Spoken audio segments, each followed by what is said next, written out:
Bienvenue dans le 20h, vous êtes sur RTI 1, merci de nous suivre. Voyons tout de suite les titres pour ce soir. Conseil des ministres aujourd'hui, mercredi 23 avril au palais présidentiel. Les mesures annoncées, entre autres, sur les règles de commercialisation du coton, de l'ANACAD et du Carité. Le porte-parole du gouvernement s'est aussi prononcé sur l'actualité politique nationale, notamment la radiation du président du PDCI RDA, Tidjane Thiam. Vous aurez ses propos en début de journal. Les syndicats du secteur éducation, formation et leur tutelle renouent le dialogue. Ils sont parvenus à l'établissement d'un chronogramme pour la satisfaction de leurs revendications. Une date butoir a même été fixée au 15 septembre 2025. Et puis un conseil des ministres extraordinaire de la CEDEAO s'est aussi tenu aujourd'hui. Principal ordre du jour, le retrait du Mali, du Burkina Faso et du Niger de l'organisation sous-régionale avec examen des plans d'urgence et des modalités de cette séparation. Depuis ce matin, son corps est exposé sous les ors de la basilique Saint-Pierre. Les fidèles peuvent se recueillir auprès de la dépouille du pape François et ce jusqu'à vendredi soir, avant donc les funérailles prévues samedi. Bonsoir à tous. Démarrons au palais présidentiel d'Abidjan. Un conseil des ministres s'est tenu ce mercredi 23 avril. Au nombre des mesures annoncées, l'extension des règles de commercialisation du coton de l'ANACAD à la filière Carité, la mise en place de la carte jeune et le renforcement de l'accès à l'éducation avec construction de 129 lycées et collèges pour l'année 2025. Le porte-parole du gouvernement s'est aussi prononcé sur l'actualité politique, notamment la question de la radiation du président du PDCI RDA, Tidjane Thiam. Alexis Ouedraogo nous fait le point de ce conseil. Ce mercredi, au palais présidentiel, le chef de l'État, Alassane Ouattara, retrouve son équipe gouvernementale. 19 points à l'ordre du jour pour un impact concret sur la vie des populations. Et justement, bonne nouvelle pour la filière Carité qui, avec sa récente certification bio, s'ouvre à l'exportation. Ce produit qui fait vivre quelques 152 000 producteurs va rejoindre les règles de commercialisation du coton et de l'anacarde. En lieu et place d'une toute nouvelle structure publique dédiée aux activités de la filière Carité, la présente ordonnance recompose l'organe délibérant du Conseil coton anacarde, précisément le conseil d'administration, de façon à prendre en compte les représentants de l'interprofession de la filière Carité. Une carte destinée aux jeunes va voir le jour. Elle va permettre, entre autres, d'importantes réductions de coûts dans certains secteurs. Le projet Carte Jeune vise à offrir aux jeunes de 15 à 40 ans, un accès facilité à des services essentiels à travers des réductions des coûts de produits et services dans des secteurs tels que la culture et les loisirs, l'éducation, formation et les transports. L'objectif est de distribuer 200 000 cartes d'ici fin 2025 à travers un déploiement progressif permettant d'adapter et d'améliorer le dispositif selon les besoins réels des jeunes, en vue d'aller au-delà des premières tentatives peu fructueuses de lancement du projet.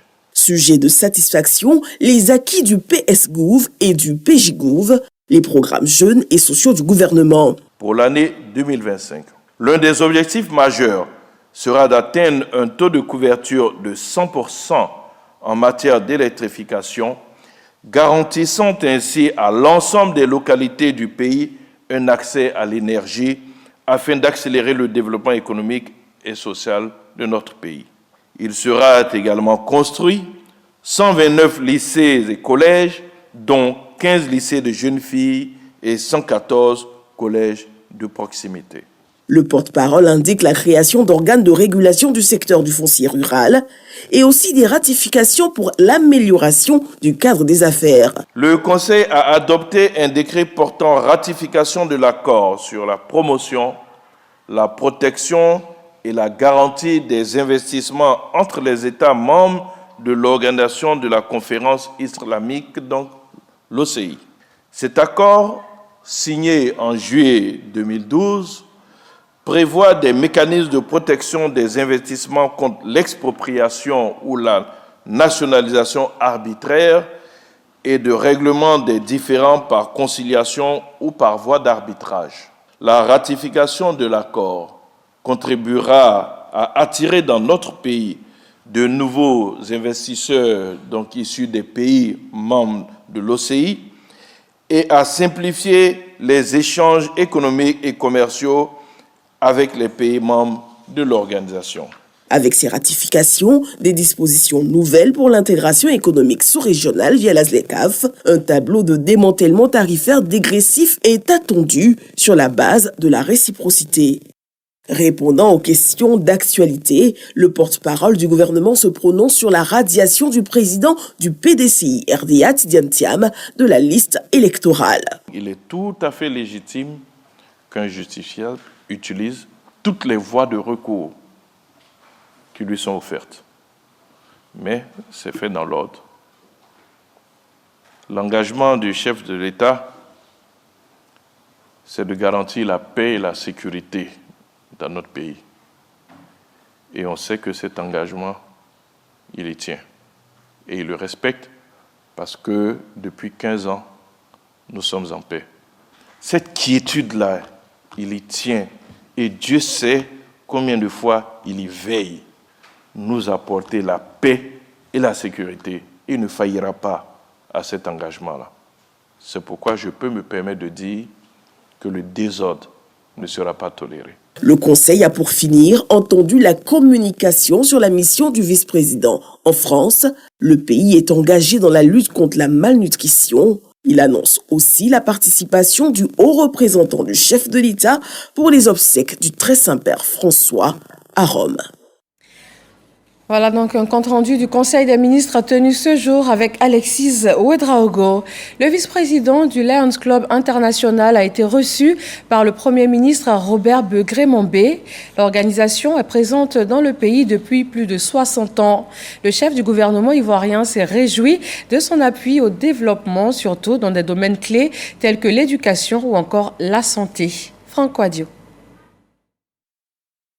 Acteur social de premier plan, le Lions Club International œuvre dans le domaine de la santé et de l'éducation, entre autres. Le vice-président mondial de l'organisation est reçu par le chef du gouvernement ivoirien, Robert Begré-Mambé. La rencontre est placée sous les auspices du renforcement de la coopération entre cette entité organisationnelle et la Côte d'Ivoire, des relations qui convergent positivement selon l'hôte du Premier ministre à sa sortie d'entretien.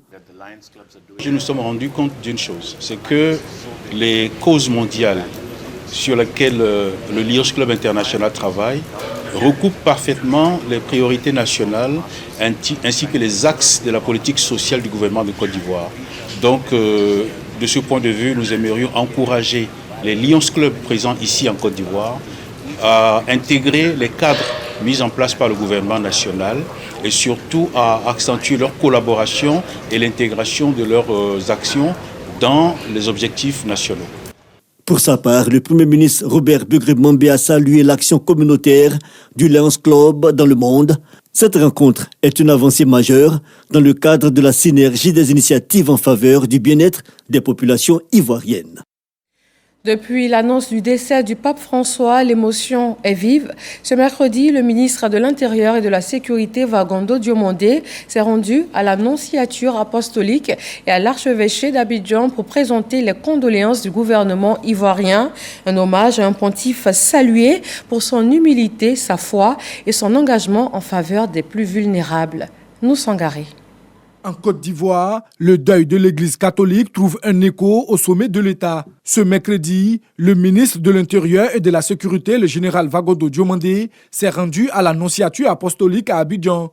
Une visite empreinte de recueillement pour exprimer la solidarité du gouvernement ivoirien à l'Église catholique après le décès du pape François, survenu le 21 avril dernier. J'ai reçu les télégrammes que le président Ouattara a envoyés au cardinal et doyen du collège cardinaliste à Rome. J'ai transmis les messages avec gratitude et reconnaissance. Et comme vient à dire le ministre, la coopération, le travail ensemble entre la Côte d'Ivoire et le Vatican, c'est très important pour le pays, mais aussi comme témoin de dialogue. Le ministre a ensuite poursuivi son hommage à l'archevêché d'Abidjan.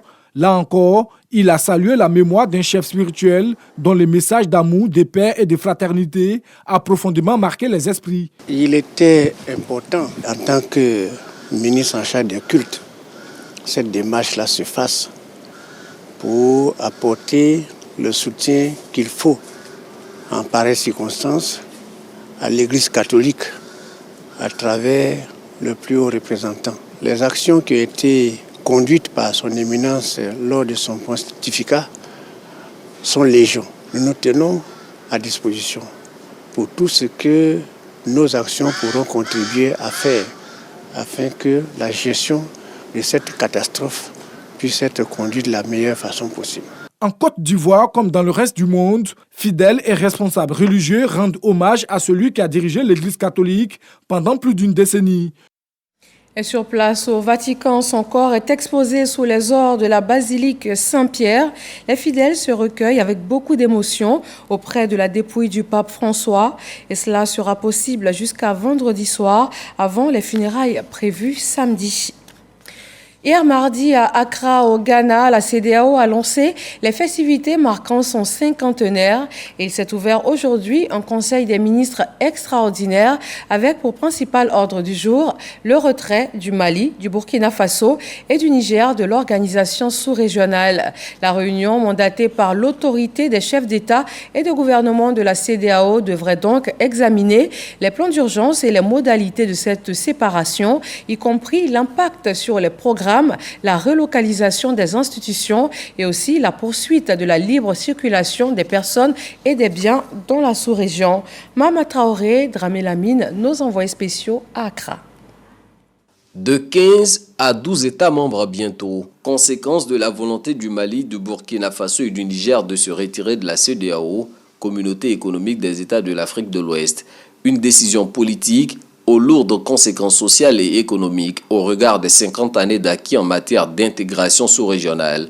Cette réunion extraordinaire des ministres qui se tient à Accra au Ghana vise à examiner les plans d'urgence et les modalités de cette séparation. En d'autres termes, quelle suite donner aux projets et programmes déjà entrepris par la CEDEAO dans ces trois pays, sans compter la relocalisation des institutions et agences spécialisées basées dans les trois pays, constituant désormais l'Alliance des États du Sahel. Je suis confiant et très à l'aise en pensant qu'en examinant toutes ces questions, vous serez motivé et vous serez guidé par une seule chose, je dirais, c'est l'intérêt des peuples ouest-africains. La communauté va continuer d'écrire son histoire, mais surtout en tant que plateforme pour résoudre nos différents problèmes communautaires. C'est aussi une opportunité pour nous de garder en mémoire l'héritage que nous voulons de la CEDEAO et de surtout avoir des actions qui soient à la fois fortes, mais surtout cohérentes. Les ministres et experts vont également plancher sur le sort des fonctionnaires de la CEDEAO, ressortissants du Mali, du Burkina Faso et du Niger. Précisons-le, cette réunion fait suite aux résolutions du sommet des chefs d'État de l'organisation tenu en décembre dernier à Abuja au Nigeria, sommet ayant définitivement acté le retrait volontaire de ces trois pays. Retour en terre ivoirienne au chapitre économie, la Caisse des dépôts et consignations de Côte d'Ivoire a signé ce mercredi un accord de financement à hauteur de 3 milliards de francs CFA avec l'AFG Holding. L'objectif est clair, soutenir la mise en œuvre et la transformation digitale et environnementale de la holding. Jean-Jacques Kwame pour des précisions. Signé par la Caisse des dépôts et consignations de Côte d'Ivoire, CDC-CI Capital, et une holding de la place à travers sa structure bancaire, cet accord de financement s'élève à 3 milliards de francs CFA. L'investissement sera consacré à la mise en œuvre du programme de transformation digitale et environnementale. Des objectifs fort appréciés par les deux signataires. Notre ambition est de contribuer à l'émergence d'un secteur financier qui réponde aux défis du XXIe siècle, notamment celui de l'inclusion financière, en rendant les services bancaires accessibles à tous, partout, notamment grâce au digital. Et enfin, celui de la souveraineté économique en participant activement à la consolidation d'un tissu d'acteurs financiers locaux, innovants et résilients. Il s'agit pour CDCI Capital, à travers cet investissement, de contribuer aux efforts du gouvernement en matière d'inclusion financière numérique, donc visant à réduire les barrières, qu'elles soient géographiques, économiques ou temporelles. Enfin, il s'agit pour CDCI Capital de contribuer à l'essor d'un tissu local de banques vertes qui, par leur fonctionnement, contribuent à la décarbonation des activités économiques. La durée du partenariat est de 6 ans. Filiale de la Caisse des dépôts et consignations de Côte d'Ivoire, CDCI Capital bénéficie d'un financement de la Banque mondiale. Son capital est de 38 milliards de francs CFA. Elles ont aussi besoin de financement pour développer leurs activités et surtout faire valoir leur créativité. Les femmes artisanes de Côte d'Ivoire sont en première ligne au marché ivoirien de l'artisanat MIVA. Ouvert au parc des expositions d'Abidjan, le MIVA met pour cette édition la lumière sur l'artisanat, les femmes et la transformation. L'Afrique du Sud et le Congo sont respectivement invités d'honneur et invités spéciaux pour ce MIVA 2025.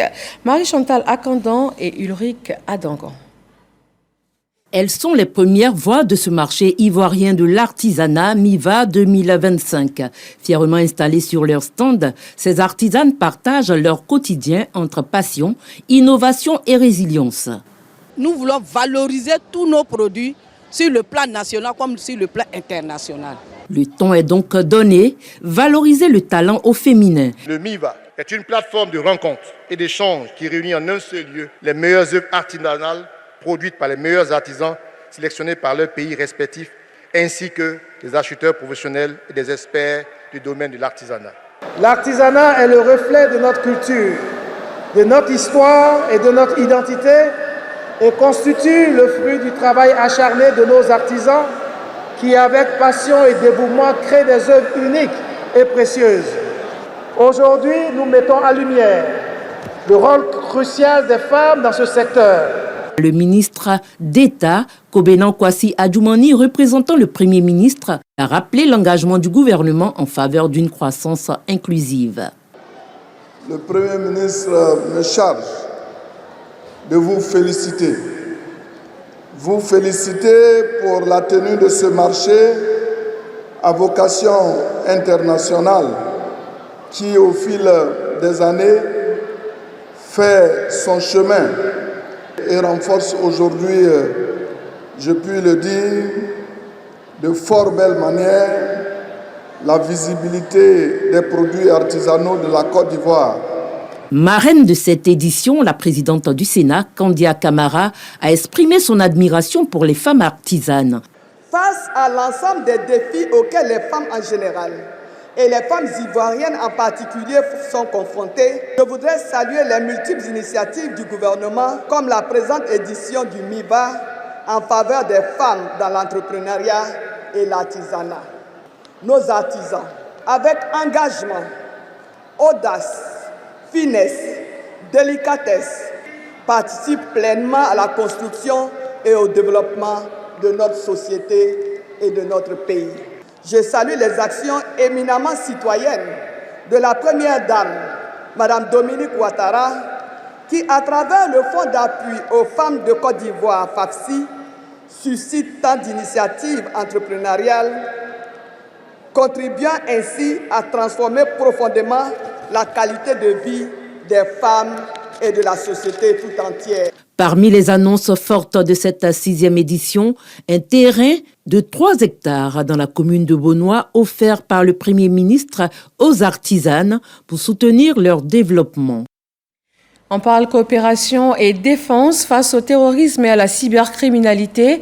La coopération entre les États-Unis d'Amérique et la Côte d'Ivoire se renforce. Du 24 avril au 14 mai prochain, les forces spéciales américaines et ivoiriennes vont exécuter ensemble l'exercice Flintock 2025 à Jacquesville. Cette édition est consacrée au partage d'expériences et de bonnes pratiques. Elle va mobiliser plus de 500 soldats issus de 38 pays. Amadou Ouattara et Zakaria Traoré. Flintlock est le principal exercice de forces spéciales dirigé par le commandement militaire américain pour l'Afrique, AFRICOM. Cet exercice est prévu se tenir à Jacquesville du 24 avril au 14 mai 2025. Il va réunir plus de 500 personnels des forces spéciales de 38 pays.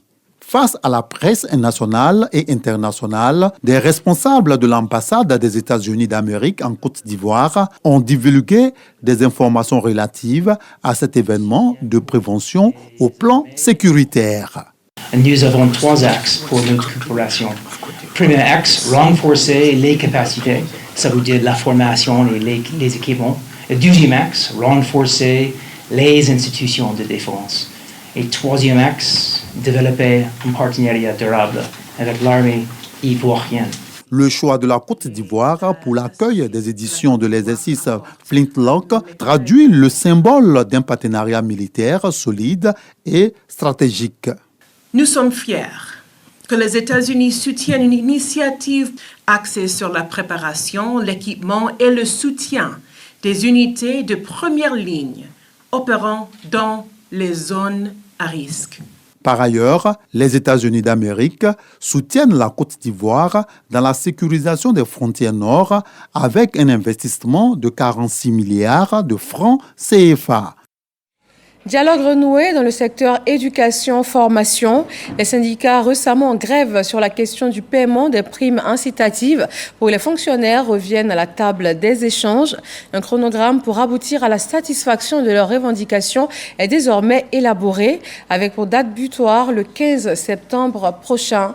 Franck Wadio et Vao Mao nous font le compte-rendu. Après 3 jours de réflexion à Grand-Bassam sur le chronogramme de l'examen des revendications relatives à la prime d'incitation des fonctionnaires à motif de la récente grève, le dit chronogramme est adopté et communiqué en présence de la ministre d'État, ministre de la fonction publique, Anne-Désirée Oloto. L'ensemble des activités définies par ce chronogramme de travail est prévu s'achever le 15 septembre 2025, date à laquelle les conclusions des travaux du comité consultatif de la fonction publique seront transmises au gouvernement.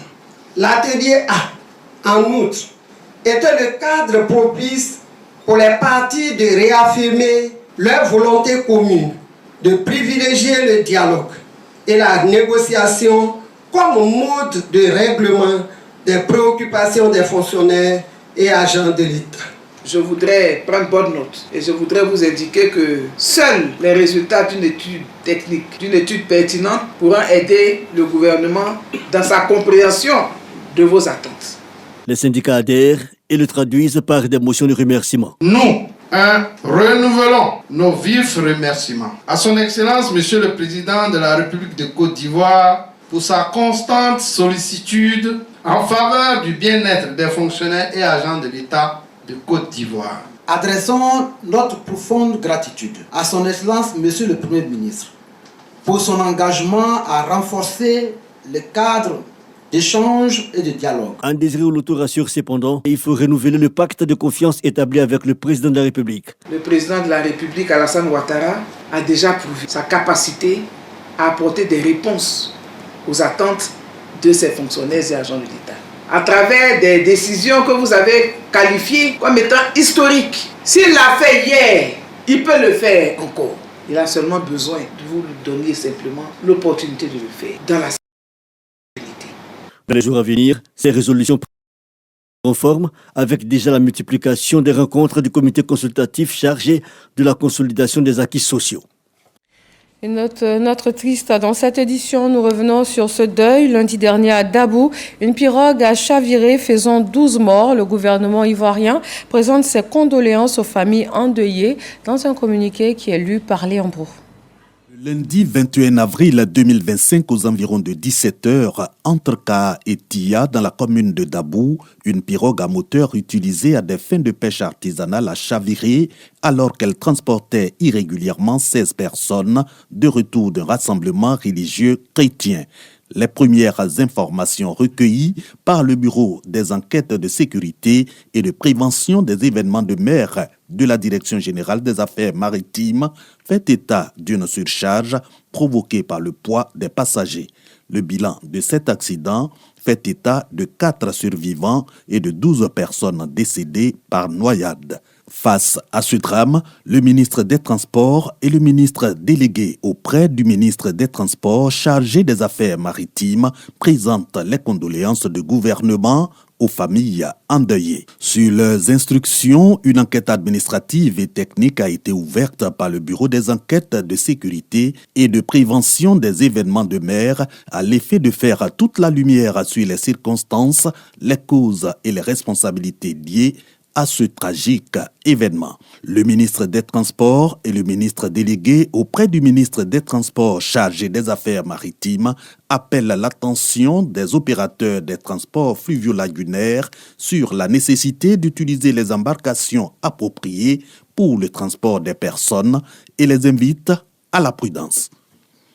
Chaque année, la Journée mondiale du livre et du droit d'auteur est célébrée le 23 avril. Elle met à l'honneur la lecture, l'édition et la protection des auteurs. Instaurée par l'UNESCO en 1995, elle rend hommage aux écrivains et sensibilise aux droits d'auteur. La ministre ivoirienne de la Culture et de la Francophonie, Françoise Remac, met en avant la structuration et la professionnalisation de l'ensemble de la chaîne du livre en Côte d'Ivoire. Nous allons maintenant passer à une note un peu plus gaie, une note d'humour dans ce journal. Nous avons 2 invités sur ce plateau, 2 personnes qui ne sont plus à présenter en Côte d'Ivoire. Bamba himself et la grande. Je ne dirai pas son nom, elle dira son nom elle-même tout à l'heure. Mais avant, nous allons passer à la Journée mondiale de la Terre qui a été célébrée dans le monde entier hier, 22 avril. Et on se retrouve tout de suite après pour le plateau.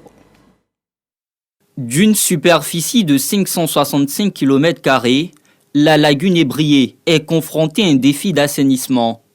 Eau usée et déchets plastiques entachent la beauté de ses rives.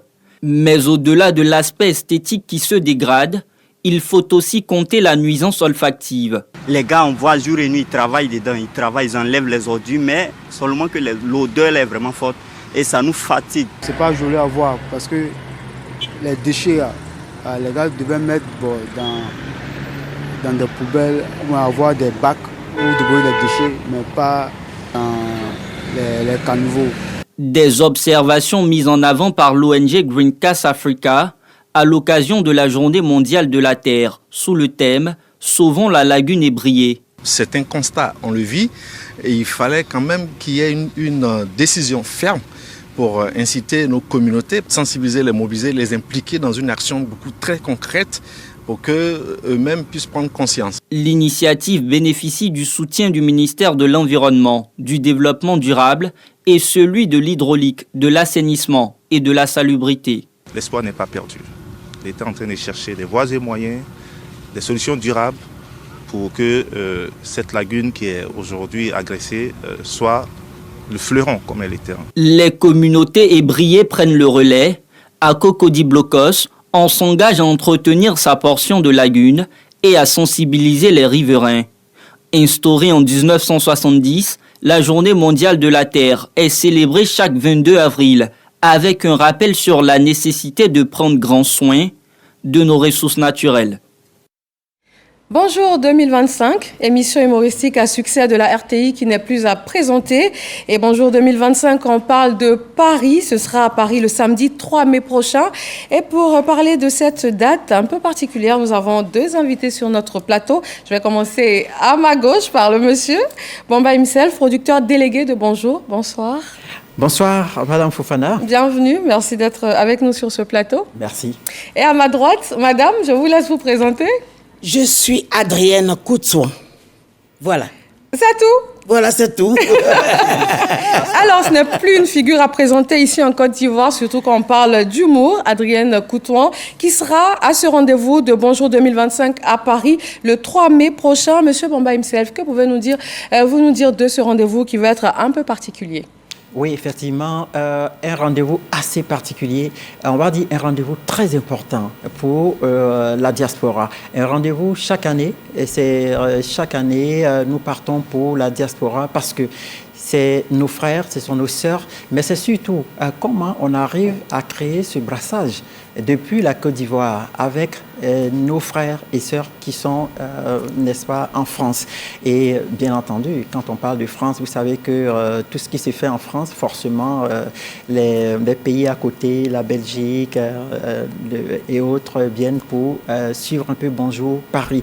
Alors, pour dire que cette année, c'est particulier vu que nous sommes accompagnés. Nous sommes accompagnés encore une fois de plus.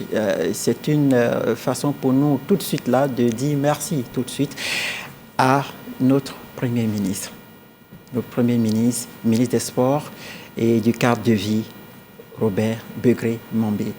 Oui, notre reconnaissance. Et nous n'oublions pas également de saluer véritablement la présidente du Sénat, Madame Kandia Camara, qui sera avec nous. Des personnalités qui ne manquent jamais bonjour, non? Qui ne manquent pas bonjour. Et tous les jours, 18 ans pour le parrain Begré-Mambé. Et cette année, c'est sous son haut patronage. Et bien entendu, Kandia Camara est la marraine de cette édition de Bonjour, la 5e sur Paris. Et c'est pour ça que nous venons sur ce plateau pour inviter tous les Ivoiriens qui se trouvent à Paris, qui se trouvent, n'est-ce pas, dans toutes les contrées autour de Paris ou proche de la France, d'être là. C'est un rendez-vous important. Chaque année, nous partons et cette année, ça va être encore une année particulière. Dans une salle plus grande? Une salle plus grande, le casino. Le casino de Paris, une salle mythique. C'est ce 3 mai. Le samedi, bien Le samedi 3 mai, au Casino de Paris. À 19h au Casino. 19h. Il faut prendre les billets et c'est maintenant. Parce que ça va être un spectacle de haut vol. Merci, M. Bamba himself. Et puis, il y a 2 pays invités, le Cameroun, le Congo. Oui, il faut insister. Avec, c'est important parce que cette année, on a parlé de l'union, on a parlé de la cohésion, mais surtout la solidarité d'ici. Et aujourd'hui, on parle de la solidarité africaine. C'est pour ça que nous avons invité nos frères du Cameroun. Du Congo également, et puis une dizaine d'artistes ivoiriens, dont Adrienne Coutouan sur ce plateau. Alors, ils ont eu tort de la réclamer. Ma chérie, j'attendais que tu me donnes la parole. Tu as la parole. Je suis très énervée. Donc je ne veux même pas... Je ne veux même pas parler. D'abord, moi-même, je ne voulais pas aller à Bonjour Paris. C'est les Parisiens eux-mêmes qui m'ont appelé, viens. Je dis, je suis allé prendre mon prix il y a 2 ans. Laissez-moi faire mes choses à Côte d'Ivoire. Ils disent non de venir. Je vais venir, il n'y a pas de problème. Maintenant, ce qui m'a énervé là, le Cameroun est dedans. Le Congo est dedans. Donc, je suis venu dire, au vu et au su de tous, ils n'ont qu'à dire au Cameroun de se retirer. Ils n'ont qu'à dire au Congo de se retirer. Mais madame, c'est le bonjour de la solidarité. C'est l'Afrique solidaire. Oui, ma chérie, même il y a parlé de solidarité aussi. Parce qu'on va se boxer là-bas. Alors, vous êtes prévenus, vous savez ce qui vous attend. C'est un petit aperçu de ce qui vous attend. À Bonjour 2025 à Paris, ce sera le samedi 3 mai prochain au Casino de Paris. Oui, déjà que la direction générale accorde du prix véritablement à cette cérémonie. Il faut venir suivre. C'est Bonjour Paris, samedi 3 au Casino, 19h. Merci beaucoup. Merci à tous de nous avoir suivis. Excellente fin de soirée sur RTI 1. Et puis vous êtes invités, Bonjour 2025, le 3 mai à Paris.